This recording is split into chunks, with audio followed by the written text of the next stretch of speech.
Y después una característica del electronismo que es agradecerle a Stroessner todas las obras. En este caso, esta es una placa de inauguración de una escuela de limpio. En vez de que la educación sea un derecho, era considerado como un favor del gobernante. Entonces, ¿qué se pone acá? La municipalidad y el pueblo de Limpio testimonian su gratitud a la primera madre paraguaya. ¿Quién es la primera madre paraguaya? La esposa de Stroessner. Doña Ligia Mora de Stroessner por construir esta obra que hará un bien a la comunidad. No es un derecho del ciudadano, es una concesión, un favor que le hace el gobernante. Los años 70 que están en esta vitrina son los años más duros de la represión del electronismo contra la educación. En ese año, la escuela de las ligas agrarias en el 72 es reprimida en Jecuy, eliminada la escuelita. En el 76 se interviene el Colegio Cristo Rey, se interviene el Colegio San José, se interviene el Colegio Internacional y siguiendo este patrón de pedir favores al gobierno, la comunidad de Villa del Rosario le pide a Pastor Coronel que le permita la escuela que lleve su nombre. Pastor Coronel, jefe de investigaciones de la policía de la capital. Podemos ver otra vez acá hay muchísimos libros y muchos libros que tienen el sello del gobierno de los Estados Unidos, porque también el gobierno de los Estados Unidos pone dinero para capacitar a los maestros. Esta mañana vino a visitar la muestra la primera doctora en educación del Paraguay, que fue becada por el gobierno de los Estados Unidos en 1970, hizo su doctorado en la Universidad de Rutgers. Una señora que ya tiene 90 años vino a ver la muestra esta mañana y a contarme cosas de esa época. Por ejemplo, me contaba que ella fue maestra rural, era hija de un conocido dirigente febrerista, eso le costó a ella finalmente salirse de todo el sistema, pero ella cuenta, por ejemplo, cómo vivían las maestras, que ellas tenían que comer a la par que los demás. Dice, no hubo alimento que no tuviera gorgojo, el bicho, porque comían así. En San Pedro, ella a la par que los alumnos se descalzaban para estar en el aula, porque era el único zapato que tenían, entonces lo podían usar todo el día. Ella enseñó en Concepción, en Encarnación, en San Pedro, y dio varios conceptos de política educativa más allá de las anécdotas que contó. ¿Cómo se llama? Ella se llama Lilia Valenzuela, Lilia Valdovinos Torres. Yo no sé si es la primera doctora en educación, pero ella fue maestra normal con 17 años, profesora normal con 21 años, licenciada en educación con 28 años y a los 40 años se doctoró en educación. Hizo la carrera completa. Un testimonio extraordinario de vida. Este sistema de formación de maestras normales terminó en 1972. Cambiamos y apareció el ICE. Las maestras normales se formaban para ir a enseñar directamente. El ICE se convirtió en un espacio de formación de formadoras.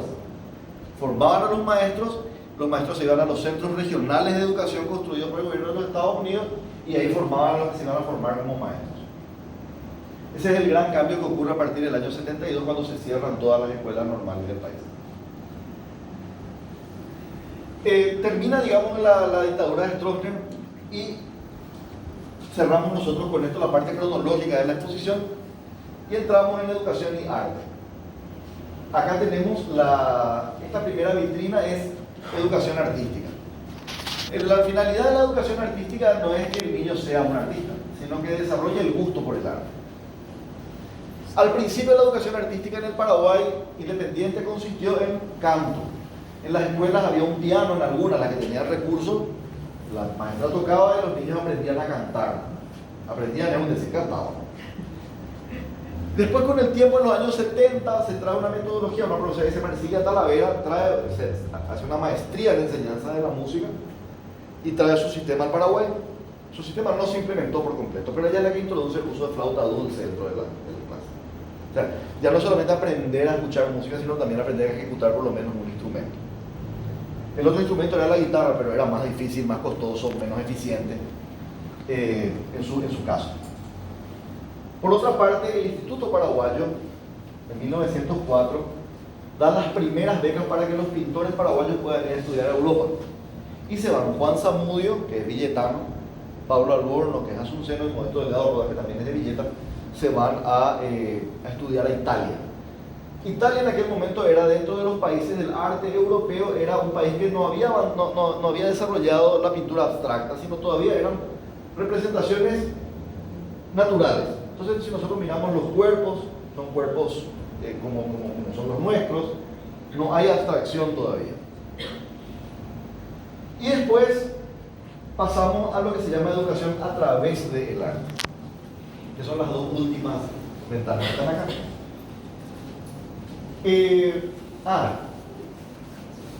Volviendo a cerrar acá, en el 78, es el último esfuerzo del gobierno de los Estados Unidos por financiar un programa de bilingüismo. Hartos del fracaso escolar y sobre todo hartos de que, porque eso dicen los informes, que el gobierno paraguayo no cumplió su parte de invertir más en educación. Por última vez le conceden al gobierno un programa de educación que es un programa de educación bilingüe. Yo le conté este experimento del año 60, le conté esta estadística. Esa estadística fue cargada por el gobierno de los Estados Unidos. La única reacción del gobierno vino a través del Colegio Nacional, que abrió cátedras de lengua guaraní para tratar de paliar en algo el problema de no tener gente que fuera guaraní hablante enseñando. Pero no fue tampoco continuo y no se extendió a los demás colegios del sistema, con lo cual la educación siguió siendo básicamente monolingüe español. Y la explicación del avanzado nivel de fracaso escolar de aquellos años. Volvemos aquí y entramos al tema de educación a través del arte. En 1945 más o menos, un pedagogo de Harvard que se llamaba Herbert Reed escribió un libro que se llama Educar por el arte o Educación por el arte.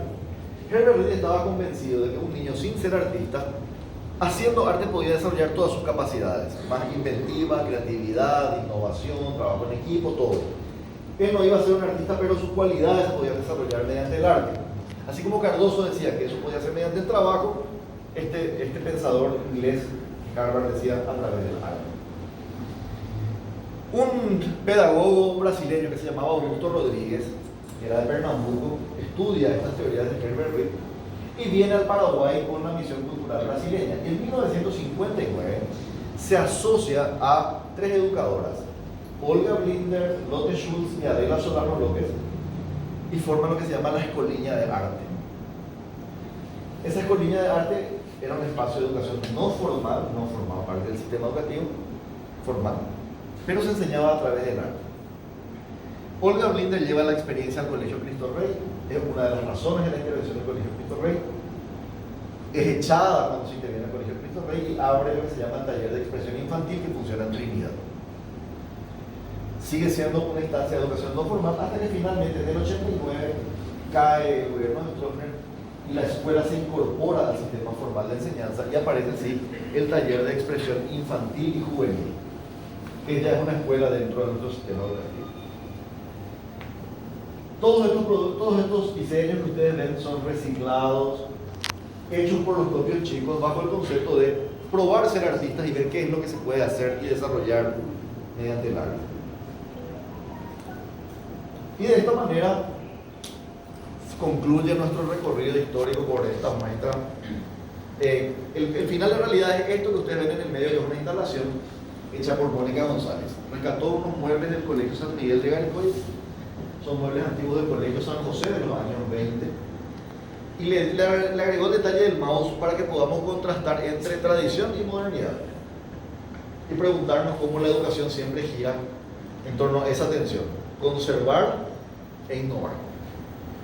Entonces esta es nuestra muestra muy educar en el Paraguay de la Primera República.